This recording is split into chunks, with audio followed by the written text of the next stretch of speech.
তো ভাই কেমন হয় সবাই, আশা করি সবাই ভালো আছে, আমিও খুব ভালো আছি। চলে আসলাম তোমাদের জন্য একটা লং ভিডিও নিয়ে। আর এই ভিডিওটা মেন আমি কথা বলবো যে 2026-এ ভাই দাঁড়িয়ে বর্তমানে অনলাইন ক্যাব চালিয়ে তোমার মানে ভাড়ার গাড়ি অ্যাকচুয়ালি কীরকম তুমি আর্নিং করতে পারবে সেই বিশেষে একটা তোমাদের আইডিয়া দিয়ে দেবো ভাই এই ভিডিওর মধ্যে। তো ভিডিওটা ভাই লাস্ট অবধি দেখো, তাহলে তোমরা একটা মানে সিম্পল আইডিয়া পেয়ে যাবে যে মানে মোটামুটি গড়ে আমি কীরকম ইনকাম করতে পারি ভাড়ার গাড়ি চালিয়ে। তো প্রথমে বলে রাখি, আমি কলকাতায় ভাই অ্যাপ ক্যাব চালাই। আর আজকে আমি বেরিয়েছি সকাল সকাল 8টা নাগাদ আমি বেরিয়ে গেছিলাম। আর আমি যে ভাড়ার গাড়িটা এখন চালাচ্ছি এটা হচ্ছে ভাই ওয়াগনার 2026-এর মডেল, সিএনজি প্লাস পেট্রোল। আর এতদিন আমি চালাতাম ভাই ডিজায়ার, সুইফট ডিজায়ার, সেটা তোমরা অনেকেই জানো ভাই কম বেশি। সেটাও ভাই পেট্রোল প্লাস সিএনজি ছিল। তো ওই গাড়িটা ভাই এখন গ্যারেজে আছে, তাই জন্য আমি এখন ওই যে দাদার গাড়ি চালাতাম ওই দাদারই আর একটা গাড়ি আছে, তো এটা এখন আমি চালাচ্ছি। তো ভাই এইটারও সেম বেসিসের সিস্টেম আছে, সকাল 7টা থেকে সন্ধ্যা 7টা অবধি 600 টাকা ভাড়া। আর আমি গাড়িটা ছাড়ার পরে অন্য একটা দাদা আছে, সে আবার এই গাড়িটা ধরে। তো ভাই বেশি কথা না বলে চলো ভিডিওটা স্টার্ট করা যাক। আর এখান থেকে আমি সকাল সকাল বিরাটির থেকে ভাই অনলাইন হয়ে গিয়েছিলাম, কারণ গাড়িতে ভাই ফুল দাগ গ্যাস ছিল। তো গ্যাস ভরার আর কোনো ঝামেলা ছিল না, ওই জন্য এখান থেকে অনলাইন হয়ে গেছিলাম। আর প্রথমেই আমি বলে রাখি যে আমি ভাই গাড়ি চালাই হচ্ছে দুটো অ্যাপে এখন বর্তমানে চালাচ্ছি, ইনড্রাইভ আর র্যাপিডো ভাই। তো দুটোই অন করে দিয়েছিলাম। তারপরে আমি ফার্স্ট ট্রিপ পেয়ে গেছিলাম ভাই বিরাটি থেকে। তোমার এই ট্রিপটা ছিল ইনড্রাইভে, 580 টাকা ফেয়ার ছিল ভাই।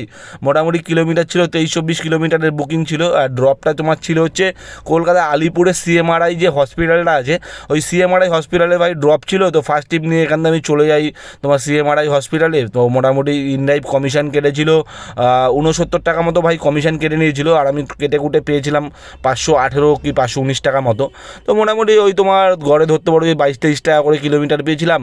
তো তারপরে ওখানে গিয়ে ভাই আমি সিএমআরআই হসপিটালে গিয়ে আমার বেশিক্ষণ ওয়েট করতে হয়নি, মোটামুটি 5 মিনিট ওয়েট করার মধ্যে আমার কাছে ঢুকে গেছিল আরেকটা ইনড্রাইভে বুকিং। সেটা হচ্ছে ড্রপ ছিল তোমার সেক্টর 5-এ ভাই। তো সেক্টর 5-এ যেটা বুকিংটা আমি ছিল, সেই বুকিংটা আমার মোটামুটি ফেয়ার ছিল ভাই 400 ওরকমই 80-90 টাকা মতো ফেয়ার ছিল ভাই।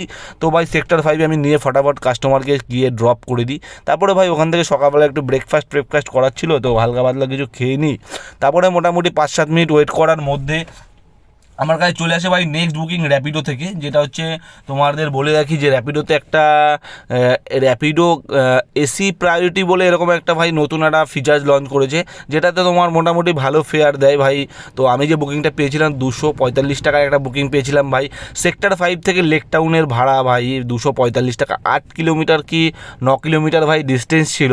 গোদরেজ ওয়াটার সাইড থেকে পিক আপ করেছিলাম আর ড্রপ করেছিলাম তোমার লেক টাউনের সিগন্যালের ওখানটাতে, সিগন্যাল থেকে জাস্ট একটু ভিতরে ঢুকে। তো ভাই ওখানে ড্রপ করার পর আমার বেশিক্ষণ ওয়েটও করতে হয়নি, র্যাপিডোতে আবার একটা পেয়ে যাই আমি ভালো দেখে বুকিং, যেটা আমার পিক আপ ছিল তোমার ওখান থেকে ভাই 1 কিলোমিটারের মধ্যে পিক আপ ছিল। আর ড্রপ ছিল যে তোমার খড়দার ওই রেল স্টেশনের ওখানটায় ভাই ড্রপ ছিল। তো ভাই মোটামুটি ভাই ওখান থেকে আমি ওই বুকিংটা নিয়ে আমার বেশিক্ষণ ওয়েট করতে হয় না। তো ওখানে ভাই আমার গ্যাস ভরানো ছিল, যেহেতু আমার ফুল দাগ নিয়ে গ্যাসে বেরিয়েছিলাম, 5 দাগ ভাই গ্যাস কমে গেছিলো। তো পাশে ছিল রিলায়েন্সের জিও পেট্রোল পাম্প ভাই। তো ওখানে আমি দেখে গেছিলাম যে বেশি লাইন ছিল না, তো কাস্টমারকে ড্রপ করে দিয়ে আবার 2 কিলোমিটার ব্যাকে এসে আমি ভাই গ্যাসের লাইনে দাঁড়িয়ে পড়ি। মোটামুটি 15টা গাড়ির পরে আমি ভাই লাইন ছিল আমার। তো মোটামুটি আধা ঘন্টা 40 মিনিট ভাই লেগেছে গ্যাস ভরাতে। গ্যাস আমি ফুল করে নিয়েছিলাম, 390 টাকার ভাই গ্যাস ঢুকেছিল। তো ভাই গ্যাস ফুল করানোর পরে ওখান থেকে আমি ভাই দুপুরের খাওয়া দাওয়া করার জন্য পাশের একটা হোটেল ছিল ওখানে চলে যাই। তো ওখান থেকে ভাই খাওয়া দাওয়া কমপ্লিট করে আমার মোটামুটি অনলাইন করতে ভাই 3:30 4টের কাছাকাছি বেজে যায়। তো ভাই ওখান থেকে আমি তারপরে অনলাইন করার পর আমি যে বুকিংটা ভাই ওখান থেকে পাই, সেটা হচ্ছে তোমার মার্লিন বলে যে অ্যাপার্টমেন্টটা আছে ওখানে, মার্লিন ম্যাক্সিমাক্স থেকে সোদপুরের ওখান থেকে আমি বুকিংটা পাই। আর ড্রপ ছিল হচ্ছে তোমার শিয়ালদা স্টেশনে ভাই 400 টাকা ফেয়ার ছিল। এই বুকিংটাও আমি নিয়েছিলাম র্যাপিডোতে। তো শিয়ালদা স্টেশনে ভাই ড্রপ করার পর ভাই মোটামুটি শিয়ালদাতে ওখানে যে বিআর সিং যে হসপিটালটা আছে ওখান থেকে আমি আর একটা বুকিং পেয়ে যাই, সেটা ভাই পেয়েছিলাম ইনড্রাইভে। সেটা তোমার ড্রপ করেছিলাম হচ্ছে তোমার সোদপুরের গুরু নানক যে কলেজ ক্যাম্পাসটা আছে ওখানটায় ড্রপ করেছিলাম। আর এই আমি যে এখন যে মানে ভয়েস ওভারটা দিচ্ছি এই ভিডিওটা হচ্ছে ভাই ভোটের আগের দিন, মানে 28 তারিখের ভিডিও ভাই। তো ওই দিন মোটামুটি ভাই ওই গুরু নানক যে ক্যাম্পাসটা আছে ভাই ওখানে মোটামুটি ভোটের সব মানে ভোটের কাজবাজ হচ্ছিলো। তো ওখানটায় একটা দাদাকে নিয়ে ভাই ড্রপ করেছিলাম ওই গুরু নানক কলেজের ক্যাম্পাসে। তো ওই বুকিংটারও ভাই র্যাপিডোতে ফেয়ার মোটামুটি 440 টাকার মতো ছিল ভাই, যথেষ্ট ভালো ফেয়ার ছিল। 20-21 টাকার কাছাকাছি কিলোমিটার পেয়েছিলাম। তো ভাই আর বেশি লেট করিনি, ওই দাদাকে নিয়ে আমি ভাই ওখানে ড্রপ করেছিলাম। তো এটা হচ্ছে আমার টোটাল ওই দিন আমি কাজ করেছিলাম টোটাল টোটাল 8টা ট্রিপ ভাই মেরেছিলাম, আমি তোমাদের আর একটু বলছি লাস্টে। তো ভাই মোটামুটি ভাই এখন আমি যা দেখছি বাজারে ভাই যে ইনড্রাইভ ভাই যা কমিশন কাটছে ভাই, মানে বিশাল কমিশন কাটছে, বিশাল ভাই। ওই জন্য আমি ইনড্রাইভটা একটুখানি কম চালাচ্ছি, আর সাথে র্যাপিডোটাও আমি অ্যাড করে নিয়েছি। কারণ ভাই আমি এর মধ্যেই একদিন ভাই রিচার্জ করেছি প্রায় 400 টাকার কাছাকাছি, ইনড্রাইভে খালি রিচার্জ করেছি ভাই একদিনে। তো মোটামুটি অনেক কমিশন কাটছে ভাই ওরা। মোটামুটি আমি তোমাদের ফার্স্ট ট্রিপেরটাই দিয়ে এক্সাম্পল দিয়ে বোঝাচ্ছি যে ফার্স্ট ট্রিপে আমি নিয়ে গেছিলাম ভাই তোমার হচ্ছে সিএমআরআই হসপিটালে, ওই বুকিংটা আমাকে দেখিয়েছিল 590 টাকা ভাই, 70 টাকা কেটে নিয়েছে। 590 টাকায় হিসাব করলে হয় মানে 59 টাকা কাটার হিসাব হয় 10% করে হলে। তো ভাই আমার কাছে কেটেছে ভাই 69 টাকা। তো এই জন্যই বলছি ইনড্রাইভটা একটুখানি ভাই চেপে চালাচ্ছি, কেননা একটা বুকিং যদি ভাই লম্বা মারি তো 100 টাকা ওখানেই শেষ হয়ে যায়। ওই জন্য আমি সাইডে র্যাপিডোটা অ্যাড করেছি। আর র্যাপিডোতে ভাই কীরকম রিচার্জ করতে আমি তোমাদের বলে দিচ্ছি, র্যাপিডোর কমিশন এখন কীরকম কাটছে। র্যাপিডোতে কাটছে ভাই তোমার 39 টাকা রিচার্জ করলে, মানে 39 টাকার রিচার্জে দেখাচ্ছে, কিন্তু ওটার সাথে তোমার জিএসটি অ্যাড করলে 46 টাকা মতো রিচার্জে পড়ে।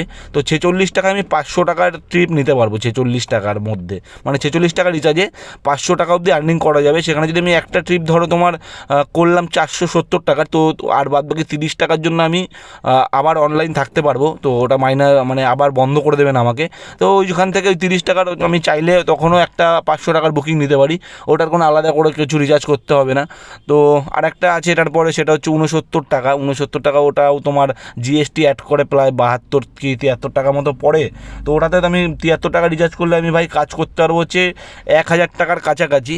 তো ভাই তোমরা যেভাবে সাপোর্ট করছো তোমাদের সবাইকে অনেক অনেক থ্যাংক ইউ। আর কিছু কিছু তো আমার কাছে মেন কোয়েশ্চেন আছে যেগুলো মানে তোমরা আমার ভিডিওতে কমেন্টে করেছে, জিজ্ঞাসা করতে চাও।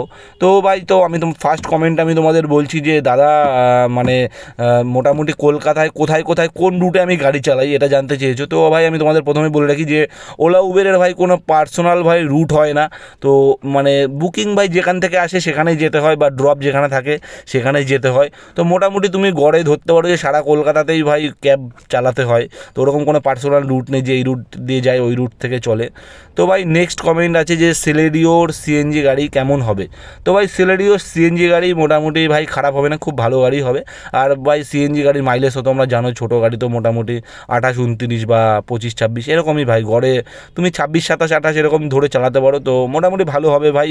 আর একটা ভাই আমাকে কমেন্ট করেছে সিএনজি না পেট্রোল নিলে লাভ হবে। তো এখন ভাই যা বাজারের অবস্থা, আমার ভাই মনে হয় যে সিএনজি গাড়ি নিলেই ভাই বেশি প্রফিট হবে, কেননা পেট্রোলে ভাই খরচা অনেক বেশি পড়ে যায়। তো তোমরা সিএনজি গাড়ি নিয়ে দেখতে পারো। সিএনজি গাড়ি আমার আশা করি আমার মতে বলে যে খারাপ হবে না ভাই, ভালো ব্যবসা তোমরা করতে পারবে। তো ভাই নেক্সট প্রশ্ন যেটা আছে এইটা ভাই মেন প্রশ্ন, যে অনেকেরই এরকমই জানার ইচ্ছা ভাই, এই প্রশ্নটাই হচ্ছে মেন প্রশ্ন বলতে পারো আজকের ভিডিওতে। তোমরা করেছো, অনেকবারই করেছো এরকম টাইপের কোয়েশ্চেন। তো ভাই মোটামুটি যে অনেকে জানতে চায় যে মানে ক্যাব চালিয়ে কীরকম কী আর্নিং হয়। একটা ভাই আমাকে কমেন্ট করেছে যে অল্টো যদি আমি নিজের গাড়ি সারাদিন চালাই তো কীরকম আর্নিং হবে। তো ভাই প্রথমে বলে রাখি যে তুমি যেরকম ভাই ডিউটি দেবে সেরকম আর্নিং হবে। আর যদি নিজের গাড়ি হয় তাহলে তুমি মোটামুটি আর্নিং হয়ে যাবে তোমার। তা আমি গড়ে বলে রাখি তুমি যদি 10 ঘন্টা মতো কাজ করো, আমার হিসেবেই বললাম, আমি তো ভাই আজকে কি মানে বলতে গেলে এই রিসেন্ট ওরকমই 10-11 ঘন্টা করেই ডিউটি দিচ্ছি। তো মোটামুটি আমার তো সব বাচ্চার দিয়ে 800, 1000 এরকম তো নর্মালে হয়ে যায়। যেমন কোনো দিন যদি বাজার খুব ভালো থাকে, যেমন আজকের বাজারটা খুব ভালো, বাজার ভালো থাকলে ভাই আর একটু বেশি হয়ে যায়। তো ভাই নেক্সট আমি যে বুকিংটা নিয়েছিলাম এখান থেকে, সেটা আমার ড্রপ ছিল হচ্ছে অনেকক্ষণ ওয়েট করতে হয়েছিল ভাই, প্রায় 25-30 মিনিট ওয়েট করার পরে আমি এখান থেকে আর একটা বুকিং পেয়েছিলাম ভাই।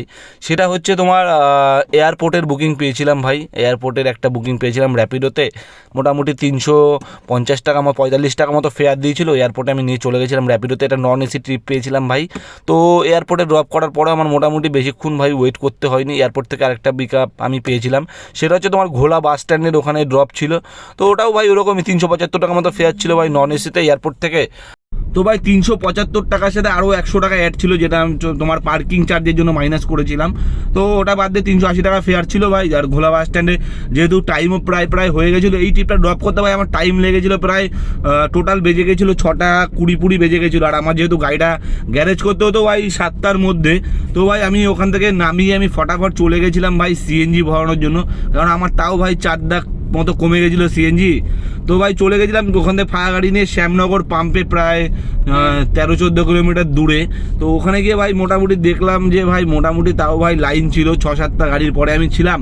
তো ওখানে ভাই পাম্পে গ্যাস ভরাতেই ভাই প্রায় বেজে গেছিলো 7টার কাছাকাছি, ওই 6:55 বেজে গেছিলো।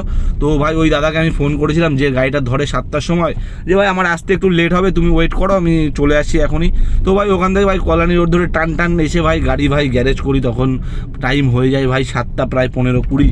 তো ভাই এই জন্য ভাই মানে গ্যাসের জন্য একটু সমস্যা হচ্ছে চারিদিকে ভাই, গ্যাস ভরাতে গেলে ভাই প্রচুর লাইনে দাঁড়াতে হচ্ছে। তো তাও ভাই শ্যামনগরের দিয়ে গেলে সেরকম একটা লাইনে ভাই দাঁড়াতে হয় না। তো যাই হোক, এরপর থেকে চেষ্টা করবো ভাই যে পুরো টাইম টু টাইম ভাই গাড়ি ধরার, আর গাড়িটা গ্যারেজ করার পুরো 7টার মধ্যেই। তাহলে কি বলো তো, আরেকজন যে থাকে তার প্রবলেম হয় না, আর না হলে তো লেট হলে তো আরেকটু ভাই প্রবলেম হয়ে যায়। তো এগুলো সবসময় ভাই দেখেই ভাই চালাতে হয় গাড়ি ভাই। আর ভাই আমি সামনে চেষ্টা করছি ভাই, এই গাড়িটা ভাই আমি চালিয়ে যা বুঝলাম যে ডিজায়ারের ভাই অনেক ভাই ব্যালেন্স অনেক ভালো, কিন্তু এই গাড়িটা সেই তুলনায় অনেকই হালকা ভাই। মানে পাশ থেকে যখন বড় লরি পরি যায় তখন ভাই একটুখানি মানে প্রবলেম হয়। তো যাই হোক, এখানে ভিডিওটা শেষ করছি, আর সামনে তোমাদের ভিডিও আসছে আরও। টোটাল গাড়ি চালিয়েছিলাম ভাই 165 কিলোমিটার ভাই।